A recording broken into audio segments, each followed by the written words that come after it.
backed Bill C-69, Trudeau's No More Pipelines law. It's killing energy projects right here at home. But guess what? While Canadian workers get left behind, Carney's company, Brookfield, is busy buying pipelines in the US, in Brazil, around the world. Shut down Canadian energy. Profit off everyone else's. Mark Carney, blocking Canadian jobs and banking foreign billions.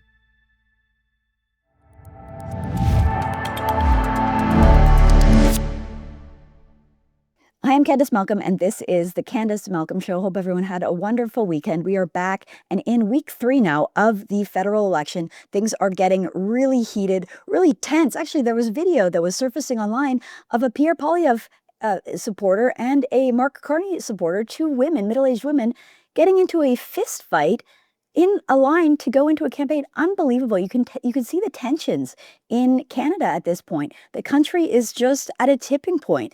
And you can see that Liberals and Conservatives are just not getting along. This is scary stuff, folks. This is a very important, consequential election. People just don't see eye to eye on which direction the country is going, to the point where we're willing to get into fistfights over politics. I haven't seen anything like this in a previous election. Pretty alarming stuff. We've got a lot of news to get to today, and I want to start with this video that has resurfaced of Mark Carney. This is back in his days where he was both advising governments and also working for Brookfield, which is a large investment fund. And he basically admitted to the grift. This is what so many Liberal insiders do, right? They work in Liberal policies, they advise the government, and they push the government towards enacting certain policies, and then they jump ship and they go and they invest in the companies that get the money from the federal government or get the advantage that the legislation is pointing to, and they make themselves rich. It's so sickening to see people get into politics to make themselves rich, and Mark Carney is admitting that he's an example of that. So here he is. I'm going to walk you through this clip. He's at a fireside chat, and he's talking about how he used to provide pro bono consulting work for politicians. And in that pro bono work, he would tell them to bring in policies. And then he goes on to say that those policies help the companies that he's investing in, and it helped to Brookfield mobilize billions of dollars. Let's play this clip. I do spend some time advising on what, again, pro bono, but advising on the types of policies that are going to have maximum impacts for investors. So I'll give you an example, which is one of the issues. It's not the biggest issue. It's like 2% of global emissions. You wouldn't know it from the headlines, but 2% of global emissions is for air travel, emissions from air travel. Now, so the question is, are we going to have green, sustainable aviation fuel? What's happened in the UK, the EU, is they've said to major airlines, look, if you're flying in and out of Heathrow or wherever, you have to have 10% of your load has to be sustainable aviation fuel by, I think it's 2030. Consequence of that policy has been to convert some entrepreneurs in Texas, in this case, a company called Infineon, to become economic. Because all of a sudden American Airlines, British Airways need to buy that fuel. They'll pay a green premium. You've got an offtake, that's high credit quality. And so in that case, we Brookfield put $1 billion to work there, and it's a fantastic opportunity. A fantastic opportunity for someone like Mark Carney to invest in companies like the one he was talking about in Texas, where he says that to make them economical, as in to make them make sense as a business, they need that pressure on the governments in order to make airlines purchase that product. This is a scam, folks. This is not a free market economy. This is an example of how the Liberals take over an economy. They force taxpayers, and in this case, they write regulation that forces companies to basically subsidize their green empires while also making money. This is so despicable. I think that I don't begrudge someone for making money. I don't begrudge Mark Carney for being a wealthy banker or whatever. But this idea that he's actually making his money by pushing governments for policy that help him, this is scandalous. He is admitting to doing something that should not be allowed in Canadian politics, in any politics. And the fact that he's kind of like bragging about it and saying, like, this is what we do. We force the economy to be greener while also making billions and billions of dollars This should outrage Canadians.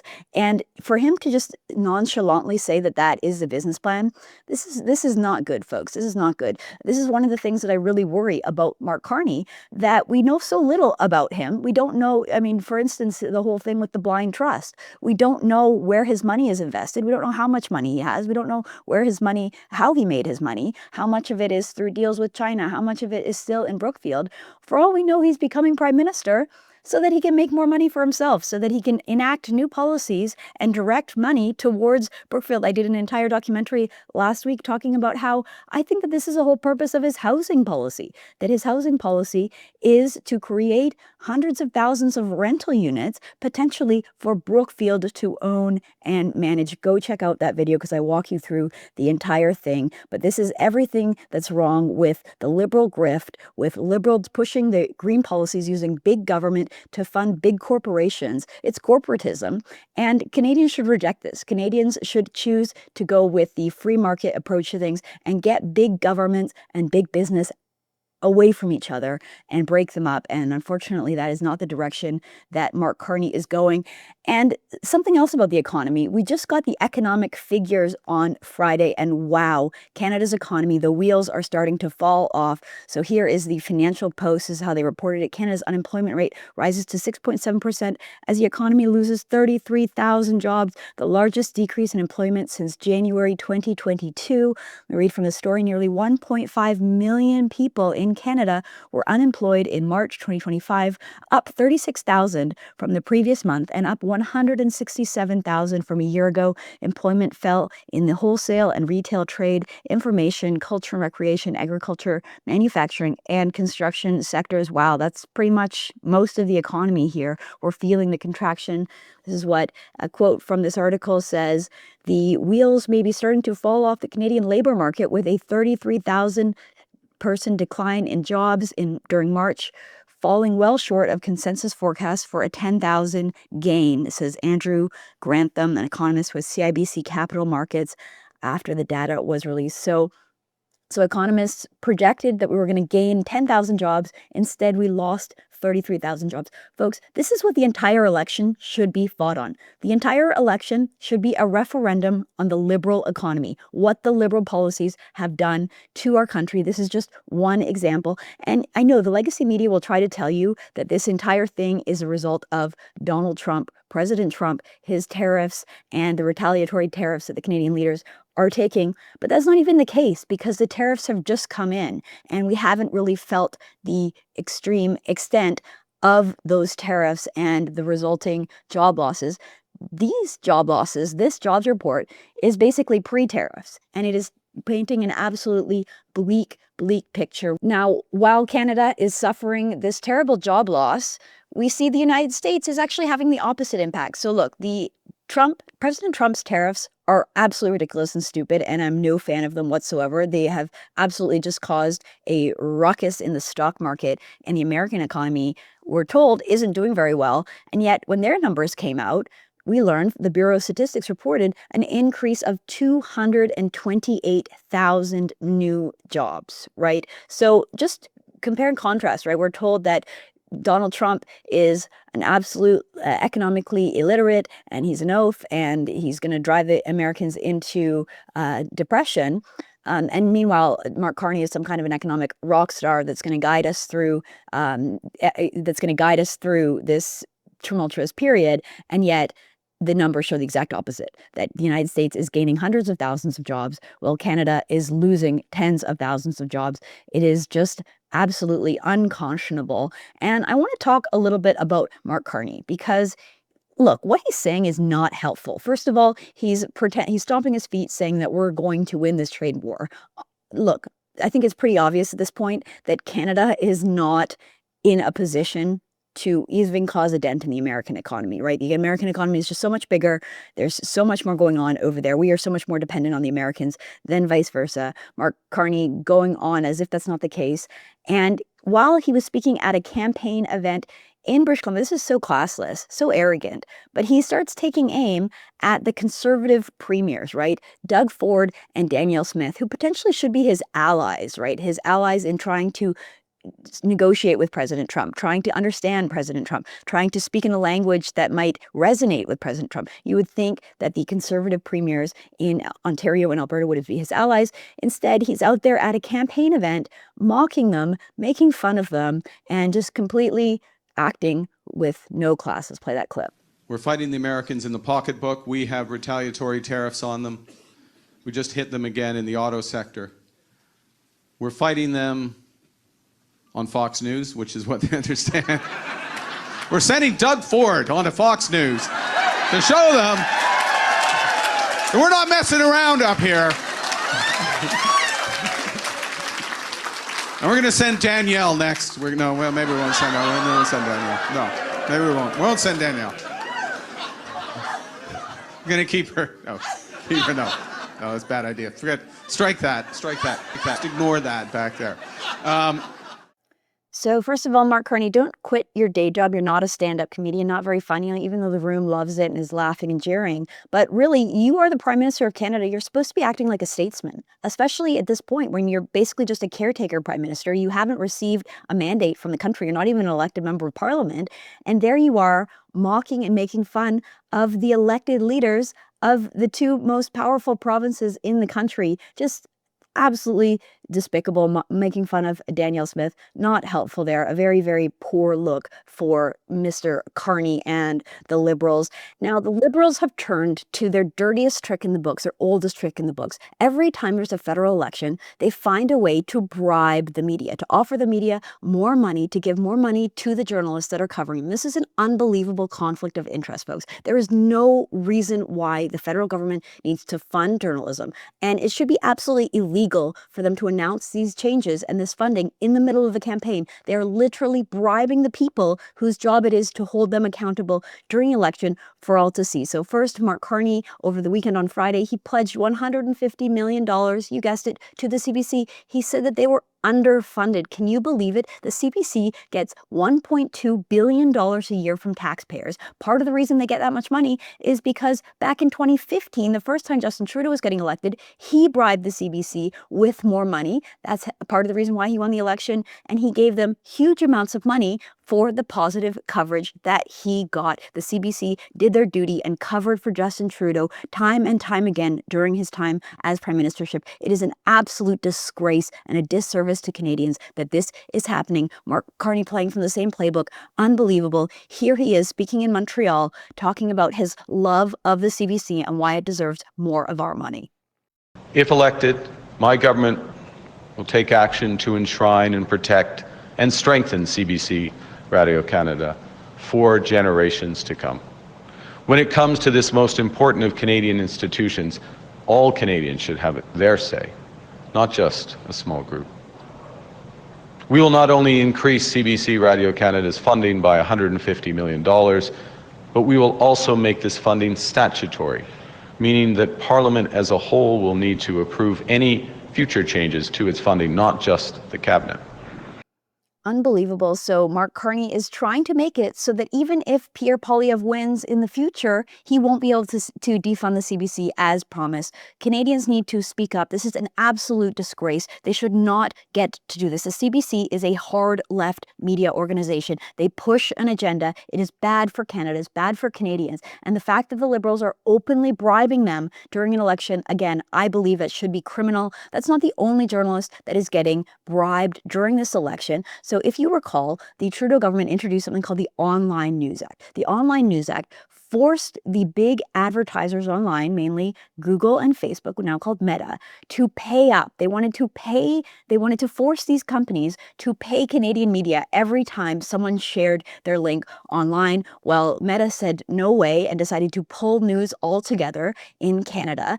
Google eventually said yes. So the Liberal government strong-armed Google, forced them to give up $100 million, which went into a fund that the federal government is now distributing to media companies. And lo and behold, In the middle of an election, the checks started coming in for the media companies. So our friends over at The Hub, run by Sean Spear, he put this out. He said in the middle of the election, The Hub received $22,000 thanks to Liberal legislation, while The Hub is doing the right thing in deciding to donate that money to charity. They said that the rest of the news media should disclose what they are getting. Absolutely unbelievable that the checks would get mailed out in the middle of the election just so that all the publishers, all of the editors and newsrooms across the country know where their bread is buttered, that they have to give good coverage to the Liberals in order to continue getting these checks. It is so disgraceful.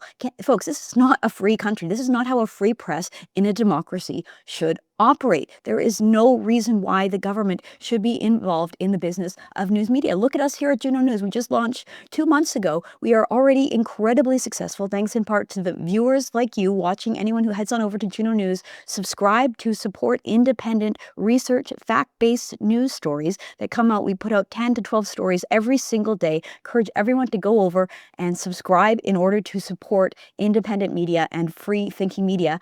Juno does not take any money from the government. True North does not take any money from the government. We haven't received checks like these in the mail. And let me tell you, if we do, I will be donating them to charity as well, because I do not believe that the government should be funding media. It's such an obvious statement. And I think 10 years ago, all Canadians would have agreed with that. But here we are in this position where there's two political parties. One is saying more money to the government. One is saying, hey guys, we're broke. We don't have any money left. We need to stop these frivolous programs.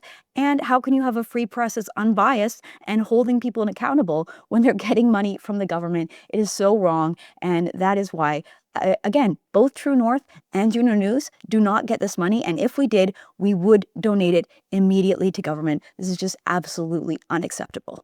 And I want to talk a little bit about Pierre Poilievre, because I feel like his message is finally breaking through. He's finally hitting the right note, coming across as the strong leader that we need. His crowd sizes have been absolutely massive. Just so exciting to see. He held a huge rally last week in Kingston, Ontario. The Pleb Reporter was there live streaming, an estimated 3,500 people in attendance.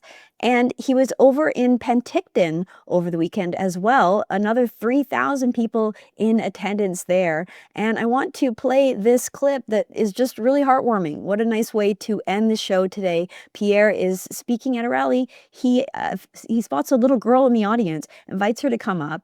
And this girl, her name is Avery, she just did a fantastic job. You know, most little kids would be afraid to speak to an adult, let alone in front of an entire auditorium full of people. But this little girl did a fantastic job. And you can just see Pierre he's a nice person. He's a nice man. And he has a great way of communicating, talking to children, at the same time just inspiring the country and getting us pumped up for the election. Let's play that clip.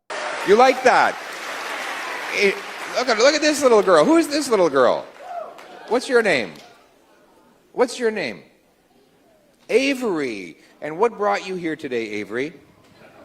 To help the country. To help.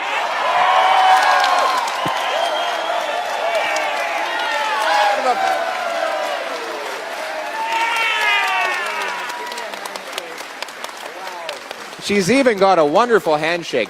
I think we have a future prime minister right here in Avery. Fantastic clip there. And again, really inspiring. Pierre is great at this. He should be doing more rallies, more interacting with Canadians. You can see the juxtaposition of Mark Carney out there making himself rich, mocking the premiers for doing what he should be doing, which is finding a way to communicate to Trump, speak his language, get in front of him, which is what Doug Ford and Danielle Smith have done. And one final thing I'll mention in the show, we've shown a lot of skepticism towards the polls. I had our own in-house pollster, David Murray, on last week talking about why I think the polls are wrong and signs that the Conservatives are actually doing much, much better than the polls are representing. I will just mention that there was an Abacus poll that came out over the weekend that had the Liberals and the Conservatives tied. So forget the polls that show a Liberal lead, a 10-point lead. That's not what we're seeing. And some polls are finally starting to show that the race is incredibly tight. I believe it's tight. I think it's neck and neck. I think Pierre Poilievre and the Conservatives have to do absolutely everything it takes in order to win. Like, there's no coasting. Every day has to be on message, pushing the message to Canadians, getting out in front of them. These rallies are fantastic. Everyone watching, we need to do everything we can to make sure that we keep the momentum going for the Conservatives. We don't let the legacy media get away with lying and smearing about Conservative candidates, and that we continue to be optimistic about our future and the fact that we can win this election. Conservatives can win, and I'm very hopeful about that. All right, folks, that's all the time we have for today. Thank you so much for tuning in. We'll be back again tomorrow with all the news. Thank you so much. I'm Candice Malcolm. This is the Candice Malcolm Show. God bless.